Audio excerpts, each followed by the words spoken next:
اذا جاء نصر اللہ والفتح، اسلام میں ہجوم کا داخلہ، تو ان کا اس دنیا میں وقت ختم ہونے والا ہے، بڑی خون ریزی کے بغیر فتح ہو گیا۔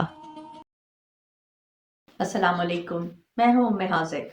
یہ ہے 630 عیسوی، 21 سال تک مسترد کیے جانے، ستم اور جنگ کے بعد نبی صلی اللہ علیہ وآلہ وسلم مکہ کے دروازے پر کھڑے ہیں۔ وہ شہر جس نے انہیں نکال دیا، وہ شہر جس نے انہیں قتل کرنے کی کوشش کی، وہ شہر جس نے ان کی زندگی ناقابل برداشت بنا دی، اب یہ ان کا ہے۔ ان کے پیچھے 10,000 مومنین قریش نے ہتھیار ڈال دیے، فتح مکمل ہے۔ یہ وہ لمحہ ہے جس کا ہر لیڈر خواب دیکھتا ہے، بلا شبہ فتح کا لمحہ۔ لیکن جب وہ شہر میں داخل ہوتے ہیں تو ان کا سر اتنا جھکا ہوا ہے کہ تقریباً سواری کی زین کو چھو رہا ہے، اور وہ عاجزی اور توبہ کے الفاظ پڑھ رہے ہیں۔ کچھ دنوں کے بعد آسمان سے 3 آیات نازل ہوتی ہیں۔ اکثر لوگ سوچتے ہیں کہ یہ جشن کے بارے میں ہے، لیکن ایسا نہیں ہے۔ یہ صورت اللہ کے رسول کی وفات کے بارے میں ہے۔ انہیں کیسے پتہ چلا؟ انہوں نے ان 3 آیات میں ایسا کیا دیکھا جو ہم رد کر دیتے ہیں؟ یہ اس سے بھی زیادہ اہم ہے۔ اس قدیم وحی کا آپ کی زندگی سے کیا تعلق ہے؟ یہی وہ بات ہے جو ہم دریافت کرنے والے ہیں، کیونکہ سورہ نصر صرف نبی صلی اللہ علیہ وآلہ وسلم کی زندگی کے بارے میں نہیں ہے، یہ اس بارے میں ہے کہ آپ کامیابی اور فتح کو کس طرح سنبھالتے ہیں۔ تو آئیں شروع کرتے ہیں۔ تصور کیجئے کہ آپ صبح کی مدھم روشنی میں کھڑے ہیں، ابھی ابھی ایسی خبر ملی ہے جو سب کچھ بدل دے گی۔ کسی آفت کی خبر نہیں، بلکہ تکمیل کی خبر، ایک اختتام جو فتح میں لپٹا ہوا ہے۔ یہی وہ تجربہ تھا جو اللہ کے رسول صلی اللہ علیہ وآلہ وسلم نے کیا جب 3 مختصر آیات آپ کے قلب پر نازل ہوئیں، 3 آیات جو سورہ نصر کے نام سے جانی جاتی ہیں، اللہ کی مدد۔ لیکن یہ کوئی عام آیات نہیں تھیں، یہ خالق کی طرف سے اپنے محبوب کو ایک الوداعی خط تھا کہ مشن مکمل ہو چکا اور روح کا گھر واپسی کا سفر قریب ہے۔ اذا جاء نصر اللہ والفتح ورأیت الناس يدخلون فی دین اللہ افواجا فسبح بحمد ربک واستغفر انہ کان توابا۔ 3 آیات، عربی میں 43 الفاظ، لیکن ان میں معنی کی ایک پوری کائنات۔ صحابہ جنہوں نے یہ آیات سنی، جنگ میں سخت دل ہو چکے مرد، جنہوں نے بدر میں لڑائی لڑی تھی، جنہوں نے اس ایمان کے لیے خون بہایا تھا، ان میں سے کچھ رو پڑے، کیونکہ وہ سمجھ گئے جو ہم میں سے اکثر نماز میں یہ الفاظ جلدی سے پڑھتے وقت بھول جاتے ہیں۔ اس صورت کو سمجھنے کے لیے ہمیں ہجرت کے 8ویں سال 630 عیسوی میں واپس جانا ہوگا۔ 21 برس تک نبی صلی اللہ علیہ وآلہ وسلم نے لوگوں کو اللہ کی توحید کی طرف بلایا۔ 21 برس مسترد کیے جانے، ستم، جلا وطنی اور جنگ۔ آپ کی جائے پیدائش مکہ، جزیرہ نما عرب نے آپ کو نکال دیا تھا، آپ کے قتل کی سازشیں کیں اور آپ کے خلاف جنگ کی۔ لیکن اب کائناتی نظام کچھ بدل گیا تھا۔ صلح حدیبیہ کا معاہدہ مکہ کے اتحادیوں نے توڑ دیا تھا اور الہی اجازت آئی، واپسی کا وقت آ گیا تھا۔ دل میں انتقام کے ساتھ نہیں، بلکہ رحمت کی چابیاں ہاتھوں میں لیے۔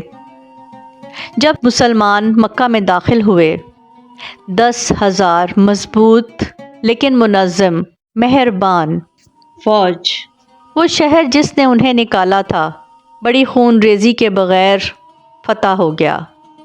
نبی صلی اللہ علیہ وآلہ وسلم نے عاجزی سے داخلہ لیا، اپنی سواری پر اپنا سر اتنا جھکا لیا کہ وہ تقریباً زین کو چھو رہا تھا، سورہ فتح کی تلاوت کرتے ہوئے، اور پھر سیلاب کے دروازے کھل گئے۔ قبیلہ در قبیلہ، خاندان در خاندان۔ وہ جو انتظار کر رہے تھے، کہتے تھے اگر محمد صلی اللہ علیہ وآلہ وسلم اپنے لوگوں کو فتح کر لیں تو ہم جان لیں گے کہ وہ واقعی نبی ہیں۔ وہ آئے، ایک دو نہیں، جتھوں میں، ہجوم میں۔ سورت کے الفاظ تم دیکھو گے لوگ اللہ کے دین میں جوک در جوک داخل ہو رہے ہیں، ان کی آنکھوں کے سامنے ظاہر ہوئے، افواجن، جوک در جوک۔ لیکن ایک صحابی نے جنہوں نے گہرے پیغام کو فوری طور پر سمجھ لیا، عبداللہ ابن عباس، وہ جوان تھے لیکن ان کے دل کو قرآن کو سمجھنے کے لیے اس طرح کھول دیا گیا تھا کہ بڑے صحابہ بھی حیران رہ جاتے تھے۔ برسوں بعد عمر بن خطاب رضی اللہ عنہ دوسرے خلیفہ نے ابن عباس کو بدر کے سپاہیوں کی مجلس میں بلایا، وہ لوگ جو اسلام کی پہلی اور مقدس ترین جنگ میں تھے۔ عمر بزرگوں کے سامنے اس نوجوان عالم کو آزمانا چاہتے تھے۔ انہوں نے پوچھا، تم سورہ اذا جاء نصر اللہ والفتح سے کیا سمجھتے ہو؟ کچھ صحابہ نے فتح اور کامیابی کے بارے میں مختلف تشریحات دیں۔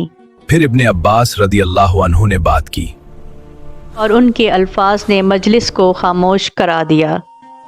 یہ صورت اللہ کے رسول صلی اللہ علیہ وآلہ وسلم کی وفات کے بارے میں ہے۔ اللہ انہیں بتا رہا تھا کہ جب وہ نشانی دیکھیں اسلام میں ہجوم کا داخلہ، تو ان کا اس دنیا میں وقت ختم ہونے والا ہے، اور اللہ نے انہیں حکم دیا جب تم یہ نشانی دیکھو تو میری تسبیح کرو اور استغفار میں اضافہ کرو، کیونکہ تمہاری روح میری طرف لوٹنے کی تیاری کر رہی ہے۔ عمر کی آنکھیں آنسوؤں سے بھر گئیں۔ انہوں نے کہا، میں اس کے بارے میں کچھ نہیں جانتا سوائے اس کے جو تم نے کہا۔ کیونکہ ابن عباس صحیح تھے، نبی صلی اللہ علیہ وآلہ وسلم نے خود اسے اسی طرح سمجھا تھا۔ جب یہ صورت نازل ہوئی تو رسول اللہ صلی اللہ علیہ وآلہ وسلم نے اپنے قریبی لوگوں سے فرمایا، نُعِیتُ الی نفسی، میری موت کی پیشین گوئی کر دی گئی ہے۔ ان کی زندگی کی سب سے بڑی فتح رخصتی کی نشانی بھی تھی۔ تو جب ایک روح کو پتہ چل جائے کہ اس کا وقت قریب ہے تو وہ کیا کرتی ہے؟ جب فتح اور تکمیل ایک ساتھ آئیں، ہم میں سے اکثر آرام کریں گے، جشن منائیں گے، کامیابی میں ڈوب جائیں گے۔ لیکن اللہ کے رسول صلی اللہ علیہ وآلہ وسلم نے کچھ ایسا کیا جو ہر دل کو ہلا دے، جو ان سے محبت کا دعویٰ کرتا ہے۔ انہوں نے عبادت میں اضافہ کیا، فسبح بحمد ربک واستغفر، اور انہوں نے اطاعت کی۔ عائشہ رضی اللہ عنہا ان کی محبوب بیوی نے بیان کیا کہ اس سورت کے نزول کے بعد نبی صلی اللہ علیہ وآلہ وسلم اکثر اپنے رکوع اور سجدے میں فرماتے، سبحانک اللہم ربنا و بحمدک اللہم اغفر لی۔ وہ قرآن کو اپنے جسم سے، اپنی زبان سے، اپنے آنسوؤں سے عملی جامہ پہنا رہے تھے۔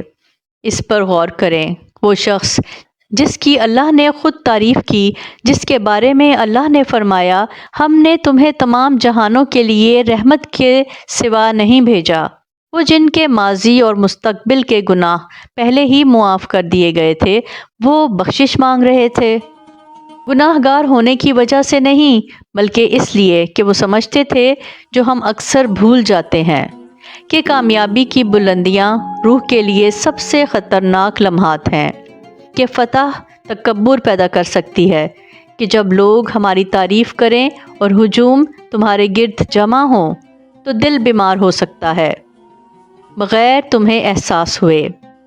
اس لیے انہوں نے بخشش مانگی، انہوں نے اللہ کی تسبیح کی، وہ عاجز رہے، حتیٰ کہ جب پورے جزیرہ نما عرب نے اس سچائی کے سامنے سر جھکا دیا جو وہ لے کر آئے تھے۔ ایک اور حدیث ہے، جابر بن عبداللہ رضی اللہ عنہ نے بیان کی، نبی کریم صلی اللہ علیہ وآلہ وسلم نے فرمایا، بے شک لوگ اللہ کے دین میں جوک در جوک داخل ہوئے ہیں اور وہ جوک در جوک اس سے نکل جائیں گے۔ سچی بات تو یہ ہے کہ ہم ایک ایسی دنیا میں رہ رہے ہیں جو کامیابی کے پیچھے دیوانی ہے۔ تو نوکری لے آؤ، کاروبار بناؤ، فالوورز بڑھاؤ، پیسہ کماؤ، پہچان حاصل کرو۔ کامیابی، فتح، اچیومنٹ، یہی وہ ہے جس کے پیچھے ہم سب بھاگ رہے ہیں، ٹھیک ہے نا؟ لیکن یہاں وہ بات ہے جو کوئی نہیں بتاتا۔ جس لمحے آپ وہ حاصل کر لیتے ہیں جس کے لیے آپ محنت کر رہے تھے، یہی وہ لمحہ ہے جب آپ کی روح سب سے زیادہ خطرے میں ہے۔ اس لیے نہیں کہ کامیابی بری چیز ہے، بلکہ اس لیے کہ کامیابی ظاہر کرتی ہے کہ آپ کے دل میں کیا ہے۔ کیا یہ آپ کو شکر گزار بناتی ہے یا مغرور؟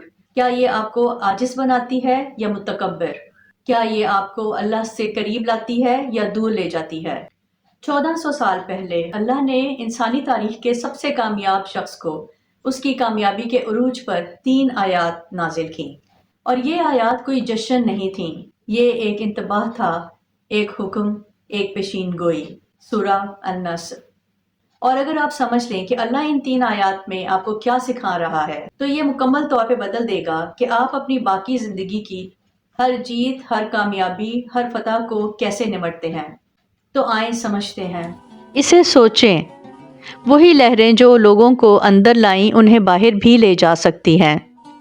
اجتماعی تحریکیں نازک ہوتی ہیں، تعداد کے بغیر گہرائی کی کوئی معنی نہیں۔ ایک دین بڑھ سکتا ہے بغیر گہرائی میں بڑھے، اور جب آزمائشیں آتی ہیں، کمزور جڑیں طوفان سے پہلے اکھڑ جاتی ہیں۔ یہ ہر نسل کے لیے ایک انتباہ ہے، ہماری نسل کے لیے۔ جب اسلام مقبول ہو، جب لیکچر سٹیڈیم بھر دیں، جب سوشل میڈیا اکاؤنٹس کے لاکھوں فالوورز ہوں، یہ خود کار طور پر طاقت کی نشانی نہیں ہے۔ نبی صلی اللہ علیہ وآلہ وسلم جانتے تھے، مشکل کام لوگوں کو اندر لانا نہیں ہے، بلکہ مشکل کام انہیں جڑا ہوا رکھنا ہے، انہیں سکھانا، ان کے دلوں کو تبدیل کرنا، کردار بنانا، صرف نام جمع کرنا نہیں۔ یہی وجہ ہے کہ سب سے زیادہ عددی ترقی کے لمحے میں اللہ نے حکم دیا، بخشش مانگو، تسبیح کرو، عاجز رہو، ہجوم سے دھوکہ نہ کھاؤ۔ تو سورہ نصر کا مطلب آپ کے اور میرے لیے آج 14 صدیوں کے بعد کیا ہے؟ جب آپ کو وہ ترقی ملے، جب آپ کا کاروبار کامیاب ہو، جب آپ کے کام کو پہچان ملے، جب آپ کی کمیونٹی بڑھے، آپ کی پہلی جبلت اپنی ہوشیاری کا جشن منانا نہیں ہونا چاہیے، یہ سجدے میں گر جانا اور کہنا ہونا چاہیے، سبحانک اللہم و بحمدک اللہم اغفر لی۔ نبی صلی اللہ علیہ وآلہ وسلم نے ہمیں دکھایا، کبھی بھی اللہ کی تسبیح کو اس کی بخشش مانگنے سے الگ نہ ہونے دیں، وہ ایک ساتھ جاتے ہیں ہمیشہ۔ جس لمحے آپ سوچیں کہ آپ کو مزید بخشش کی ضرورت نہیں، یہ وہ لمحہ ہے جب آپ گرنا شروع کر چکے ہیں۔ اگر آپ استاد ہیں، والدین ہیں، کمیونٹی لیڈر ہیں، صرف یہ نہ گنیں کہ کتنے لوگ آئے ہیں، یہ پوچھیں کیا دل تبدیل ہو رہے ہیں، کیا علم جڑ پکڑ رہا ہے، کیا ہم ایسے مومن بنا رہے ہیں جو آزمائشوں میں مضبوطی سے کھڑے رہیں۔ نبی صلی اللہ علیہ وآلہ وسلم نے مکہ میں اپنا سر جھکا کر داخلہ لیا۔ ان سے سیکھیں۔ آپ کی سب سے بڑی کامیابیوں کو آپ کو اپنی نظر میں چھوٹا بنانا چاہیے، بڑا نہیں۔ سورت ایک یاد دہانی کے طور پر نازل ہوئی تھی کہ یہ دنیا عارضی ہے، ہر روح موت کا ذائقہ چکھے گی۔ سوال یہ ہے، جب وہ لمحہ آپ کے لیے آئے، کیا آپ نے اللہ کی کافی تسبیح کی ہوئی ہے؟ کیا آپ نے کافی استغفار کیا ہوگا؟